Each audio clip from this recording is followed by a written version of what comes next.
fidèles de BND TV 100% Jésus-Christ, tous accompagnés dans ensemble l'évangéliste Ernest Mungu, c'est avec lui que Tokolobela aux allées suite à un programme Branding après ça qu'il a fait passer dans le abus les kaki. Tu as vu que déjà lobby le 28 février 2022, donc des pèlerinages na biso na Luzizi là, comme d'habitude, j'avais dit comme ça, comme d'habitude chaque année to kitaka koluka en profondeur la face de Dieu.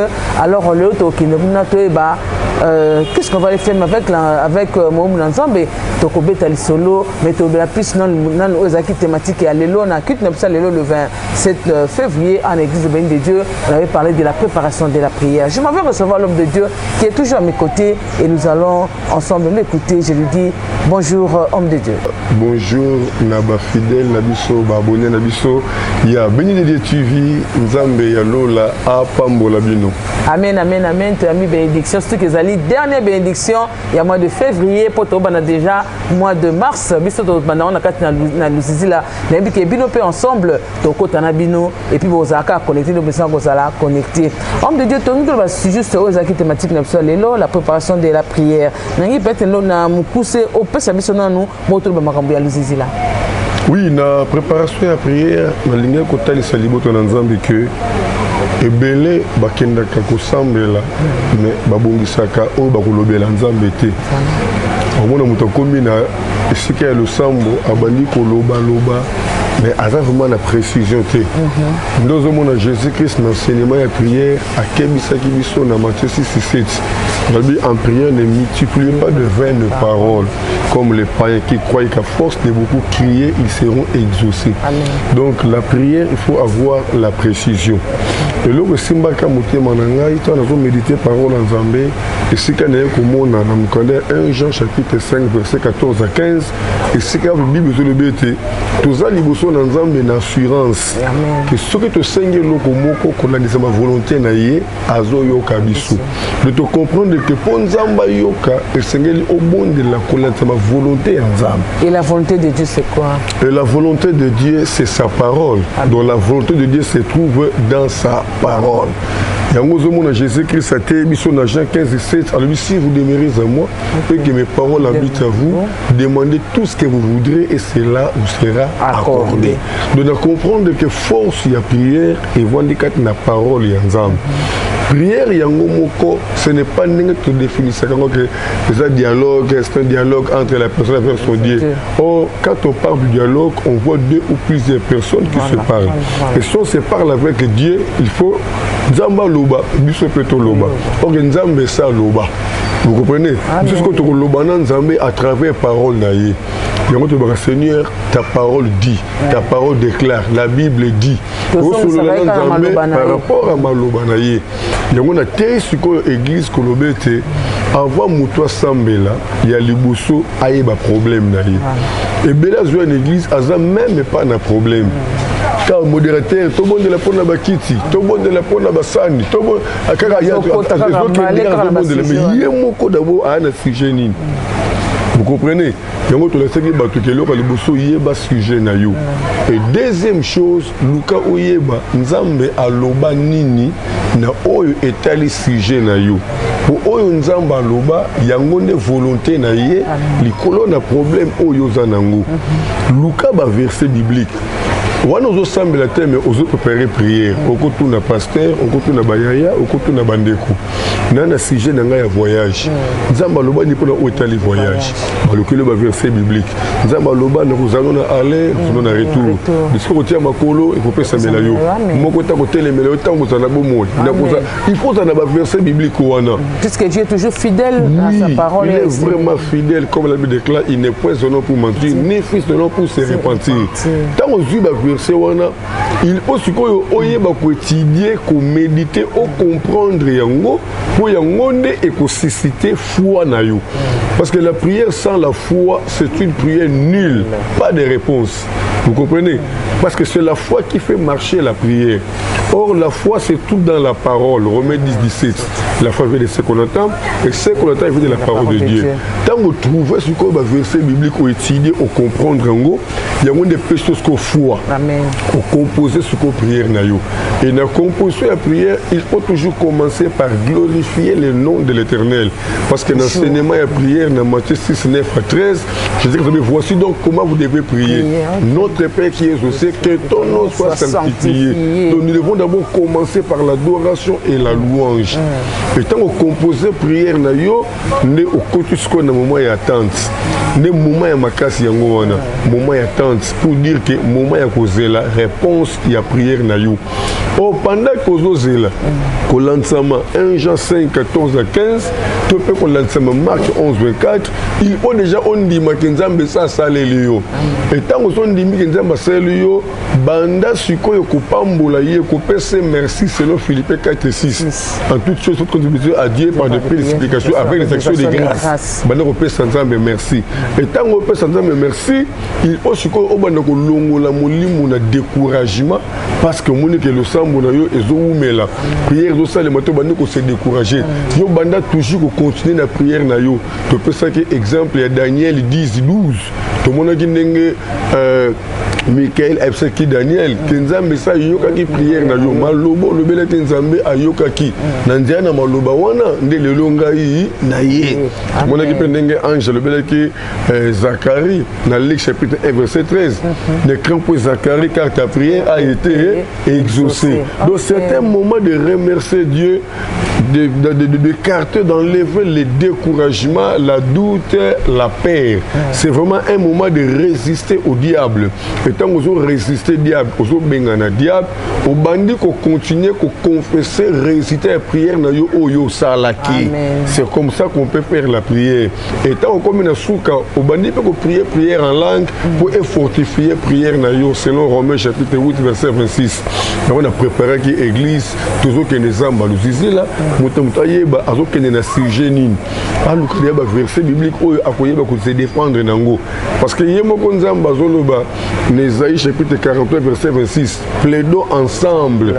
Vous comprenez, parle toi-même pour te justifier. Donc la justification ne viendra que dans la parole, il y a Nzam. C'était ça, auto-partage qui n'a qu'il s'allélo. Oui, c'était ça, mais normalement pour le bel acquis différence entre la prière et chercher la face de Dieu. Parce que la prière, il faut chercher la face de Dieu. Différence, c'est ça vraiment. Bon, tout le monde à partir du verset biblique, il y a 2 Chroniques, chapitre 7, verset 14.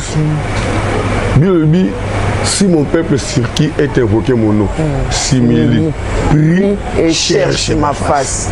Mais pourquoi les deux choses? La prière et chercher. Oui. Donc la prière, c'est une prière ordinaire. Une prière incommodite habituelle. Avant la le bondeli, au la moucho bondeli, avoli au bondeli, l'église qui prière. C'est une prière ordinaire. Et en dehors de cette prière, il faut qu'il y ait une prière de sacrifice. Comme il dit que prier sans cesse. Prier sans cesse, c'est pour dire qu'il faut rester toujours dans la prière. Sans cesse, ce n'est pas dire 24 heures sur 24 heures. C'est être toujours dans la prière, de ne pas abandonner sa foi. Vous comprenez? Chercher la foi éternelle, c'est faire au-delà. Tout le monde dit Jésus-Christ, après le baptême, à Tikinda, à Tikimokili, à Matini, Ngomba, escrit au Géné pendant 40 jours et 40 nuits. C'était un moyen de chercher la foi de l'éternel. Il pouvait prier mais pourquoi nous voulons partir maintenant à Louzizi là? Là, nous partons chercher la foi éternelle, nous partons faire au-delà de ce que nous avons l'habitude de faire. Vous comprenez? Alors, tout le monde a 3 heures de temps qui te sili, 4 heures de temps. Mais quand nous disons, si j'ai prié au compagnon pendant 3 heures de temps aux Obondé là. Pourquoi? Parce que nous avons temps. Et tant que nous avons porté dans mon lit, mon centre, mon lit, mon centre, maloba, aux autres, vous êtes tellement favorable et tu sais la rapport dans l'usine là oyo ka musique mondaine était net la musique mokili oyo ka ngote même au lembi kuna baza ko adorer kuna bazo louer kuna au senti que l'église na l'église batuna batu ezo fortifier pe foi na biso mais tu tika no ndaku parce que biso a ozela ata oboni oyo ka musique oyo ka na makasi parce que a discipline exacte on va na ndaku na yo mais ndaku kwa cette musique ezo dominer ti na ndaku na yo defana ndaku na yo moko polo ba fo ganga makasi pour musique ya ba voisin ezo dominer. Vous comprenez? Mais tant que zo siko nzambe OK.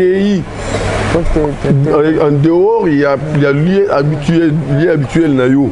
Nous avons na kati ya jeune wana ezobungisa biso ba petit ba désir ya nzoto.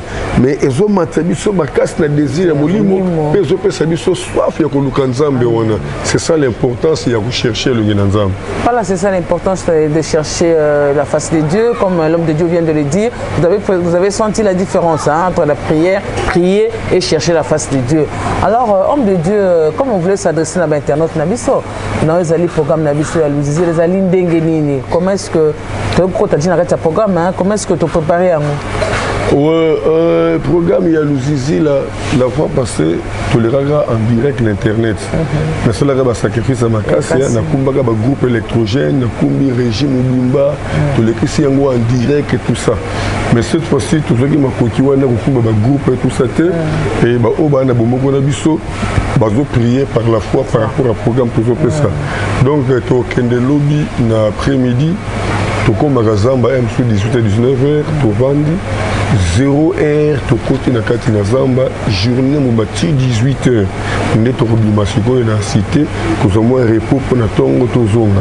Et ben de internautes ba o baza prida. Le quoi tu foutaka au front des chiffres 12. Ba o baza prida to sengake, o va peine confiance, ba zo confesser fois moko na biso, ba kotina au front des chiffres 12 na sujet na bango ya prière. Pour tout ça la rassure to silisi prière, ba ndeko nyoso ba mati likolo, nga siko na équipe ya intercession, tozonga rassure na zamba, to bani ko prier pour na bato batunaki ba requête na bango ko bonde la pour na bango. Alors bango pe baska croiser les bras à partir de 0h base à peine jeune prière tu na 18h et ba bonde la pour na ba sujet o ba pesi biso bango ba zo bonde la biso pe to zo bonde la donc na habité ndeko Raphaël soki ko sunga biso émission o ele kata na butu et ko permettre que bande comme so ko se préparer pour battre la biso ba sujet na bango ti na pour que tant to kende to me ba sujet nyoso ya Béni de TV. Mais là ba ko ça quand même grâce avant to kende ba la en direct. Non, tu as vraiment un programme. Oui, avant tout que c'est fort possible, pour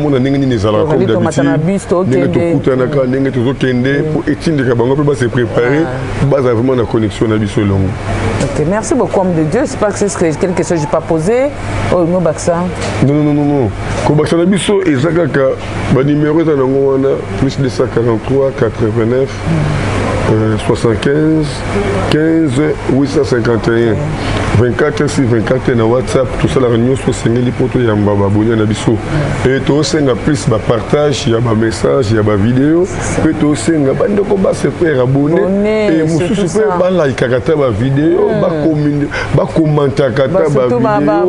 Surtout cloche wana notification ba finaka. Sunga biso makasi et pour encourager biso makasi. Pour moné babonné na biso ba mataka mingi te depuis to kangama muke. Oh, et ça donc évangélisation. Le lot YouTube mingi ba osalango pona mbongo. Ba oluka ba selo comme ba tirer ba tension ba tout no modi ba biso YouTube d'abord to salango pona mbongo te.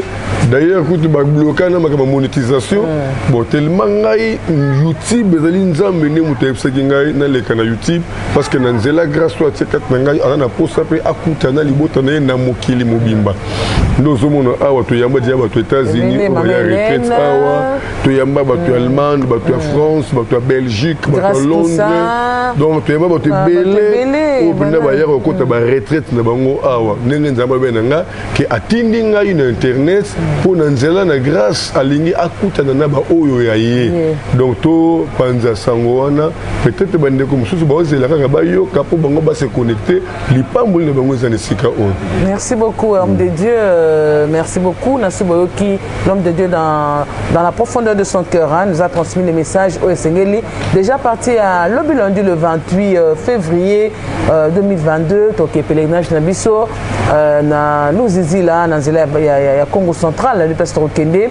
À partir déjà à 12h, Tokutani Awa et 15h, Tokei. Entre 18h, Tokotarazam à partir à minuit. Il peut se rosalie comme l'homme de Dieu a dit, connecté avec nous en esprit. Déjà minuit, il peut Kota, Bada prière, mais plus voting d'abord. Sujet de prière Nabino, peut être une offrande. Moussel Nzambalobi, chiffre 12, hein, on n'a pas déterminé le montant, chiffre 12, aux Anangotini pour que la prière n'a pas exaucé et pas une colo à travers son serviteur, l'évangéliste Ernest Mongo. Papa, une prière pour qu'on se sépare. Hein? Merci. Le coup me zonge pas ina yo colo permet tout se récupérer dans ma botanie on se bayambi biso partout bisika baza pe na ngonga o bazweli biso babika ngolo na yo moi muke o était le sambo et puis sa bénéfice na connaissance na bango je dois le sous contrôle en tout et pour tout na kombone sumasia amen amen bye bye bye bye bye bye bye bye